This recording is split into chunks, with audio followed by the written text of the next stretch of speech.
Hello everyone, my name is Sunny. Welcome to Sunny coaching classes. ये video specially PPMET के लिए है, जिसमें मैं दो बातें एक्सप्लेन करना चाहता हूँ। तो पहली चीज़ तो ये, बच्चों को कन्फ्यूजन चल रही है कि जिन बच्चों की भी जो बच्चे भी एलिजिबल है फर्स्ट काउंसलिंग के लिए, क्या सबको गवर्नमेंट सीट मिल जाएगी? नहीं, ऐसा नहीं है। एक्चुअल में आप जो भी प्रेफरेंस सिलेक्ट कर रहे हैं, उन प्रेफरेंसेस की अलग अलग कॉलेज की अलग अलग मेरिट लिस्ट बनने वाली है। अब मान लीजिए किसी 3 स्टूडेंट्स ने कोई कॉलेज एक्स सेलेक्ट किया है, तो उनके रैंक के हिसाब से उनकी मेरिट लिस्ट बनेगी। हर कॉलेज की जो मेरिट लिस्ट है वो अलग अलग बनेगी। तो आपने जो भी प्रेफरेंसेस सेलेक्ट किए हैं, उनकी मेरिट लिस्ट जो है वो अलग से बनेगी। सब बच्चों को एडमिशन मिलेगी या नहीं मिलेगी, इट डिपेंड्स कि आपका रैंक कौन सा है और आपने कौन सी प्रेफरेंसेस सेलेक्ट की हैं। तो किसी कॉलेज की मेरिट लिस्ट जो है वो हाई जाएगी, मतलब कि कुछ लिमिटेड रैंक तक एडमिशन्स मिलेंगी, कईयों की थोड़ी सी पीछे जा सकती है, डिपेंडिंग इस साल बच्चे कौन कौन सी प्रेफरेंसेस जो हैं वो सिलेक्ट कर रहे हैं। तो आप प्रेफरेंसेस सोच समझ के सिलेक्ट कीजिए और अपनी मेरिट लिस्ट आने की वेट कीजिए। अलग अलग कॉलेजेस की ये अलग अलग आने वाली है, ठीक है जी। और नेक्स्ट थिंग ये है कि कौन से डॉक्यूमेंट्स आपको काउंसलिंग के टाइम पे चाहिए होंगे। तो कुछ सेट ऑफ डॉक्यूमेंट्स हैं जो आपको काउंसलिंग के टाइम पे चाहिए होंगे। इस वीडियो के नेक्स्ट सेक्शन में वो मैडम आपको एक्सप्लेन कर देंगे कि कौन कौन से डॉक्यूमेंट्स आपको लेके जाने हैं।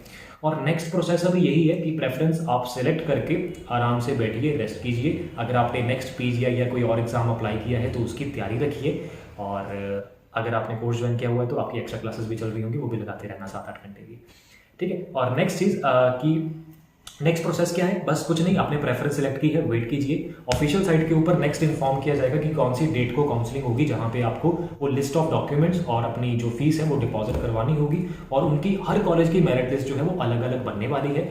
और जिन बच्चों का फर्स्ट राउंड ऑफ काउंसलिंग में एलिजिबिलिटी नहीं है, या जो बच्चे फर्स्ट राउंड ऑफ काउंसलिंग में एलिजिबल नहीं है, वो घबराएं मत, वेट कीजिए। जो भी सीट्स बच जाएंगी वो नेक्स्ट काउंसलिंग में जो है बच्चे अप्लाई कर पाएंगे। कई अदर स्टेट के स्टूडेंट्स के साथ भी ये प्रॉब्लम आ रही है, तो वेट कीजिए। अगर आप गवर्नमेंट कोटा सीट्स में लेना चाहते हैं तो वेट कीजिए, नेक्स्ट राउंड ऑफ काउंसलिंग का वहां पे अप्लाई आप कीजिएगा। और किसी बच्चे को अगर फर्स्ट काउंसलिंग में अपना डिजायर्ड कॉलेज नहीं मिलता, वो भी नेक्स्ट काउंसलिंग में दोबारा से अप्लाई कर सकता है। लेकिन अगर आपको आपका डिजायर्ड कॉलेज मिल जाता है तो कोई जरूरत नहीं है नेक्स्ट काउंसलिंग अटेंड करने की, आप फर्स्ट राउंड ऑफ काउंसलिंग में ही अपनी एडमिशन जो है वो करवा सकते हैं।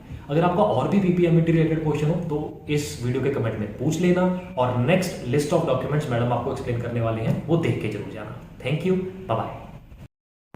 हेलो एवरीवन, तो अब हम देख लेते हैं कि क्या है। देखो, जो अगर आप एडमिशन लेना चाहते हो बीएससी नर्सिंग में और आप पीपीएमईटी का एग्ज़ाम क्वालिफाई कर चुके हो, तो ज़रूर आपने उसके बाद आप मेरिट लिस्ट में अपना नेम चेक कर लिया होगा।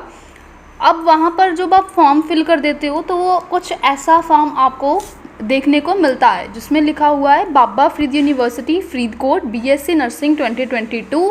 तो इस फॉर्म में जो कुछ भी है वो हम एक्सप्लेन करेंगे, और जो डॉक्यूमेंट्स रिक्वायर्ड हैं नीचे जो लिस्ट में हैं वो मैं सारे एक एक करके बताऊंगी।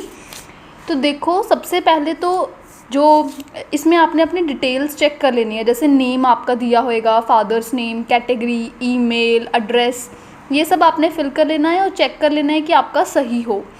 फिर मार्क्स लिखे हुए हैं कि +2 में केमिस्ट्री के आपके मार्क्स क्या थे, फिज़िक्स के क्या थे, बायोलॉजी के क्या थे। तो टोटल 100 में से आपके जो मार्क्स हैं वो आपने यहाँ पर फिल कर देने हैं। फिर +1 आपने किस बोर्ड से करी है, +2 आपने किस बोर्ड से करी है, तो वो सारा भी आपने यहाँ पर फिल कर देना है। नीचे सिग्नेचर्स आपके आने चाहिए, अपलोड होने चाहिए, तो ऊपर आपकी फ़ोटोग्राफ जो है वो आपने लगानी है। तो ये सब कुछ आपने करना है। तो अब हम देख लेते हैं कि जो नीचे हमें इंस्ट्रक्शंस दी हुई हैं वो कौन सी हैं। तो सबसे पहले नंबर पे आपको मेंशन्ड है कि ये सारे लिस्ट में आपने लेके जाने हैं। सेल्फ अटेस्टेड आपने ये सब करके रखना है, ठीक है। जो एप्लीकेशन फॉर्म है उसको आपने सेल्फ अटेस्ट कर लेना है, और ये जो सारे नीचे दिए हुए हैं इनको लेके जाना है, ठीक है। At the time of counselling ये सब आपके पास होने चाहिए, तो पहले ही अरेंज करके रख लो। और अटैच करनी है सेल्फ अटेस्टेड कॉपी ओनली, सिर्फ आपने सेल्फ अटेस्ट मतलब खुद के सिग्नेचर्स ही इस पर करके रखने हैं, उसे ही कैरी करना है।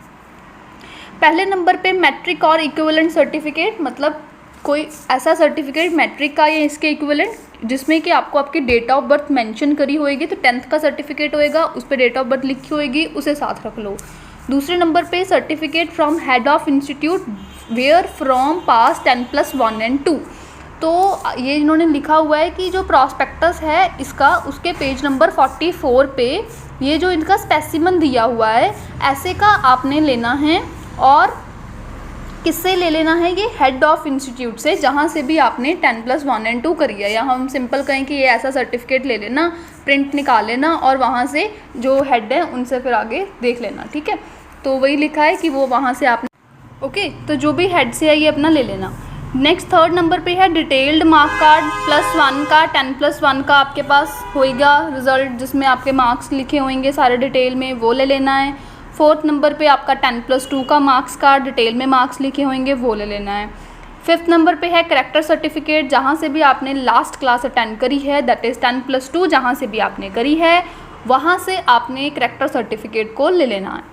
6th नंबर पे certificate in support of claim under reserved category, अगर आप किसी रिजर्व्ड कैटेगरी का बिलोंग करते हो तो उसका भी सर्टिफिकेट ले लेना है और उसका स्पेसिमन भी प्रॉस्पेक्टस में दिया गया है, उसमें से चेक कर लेना।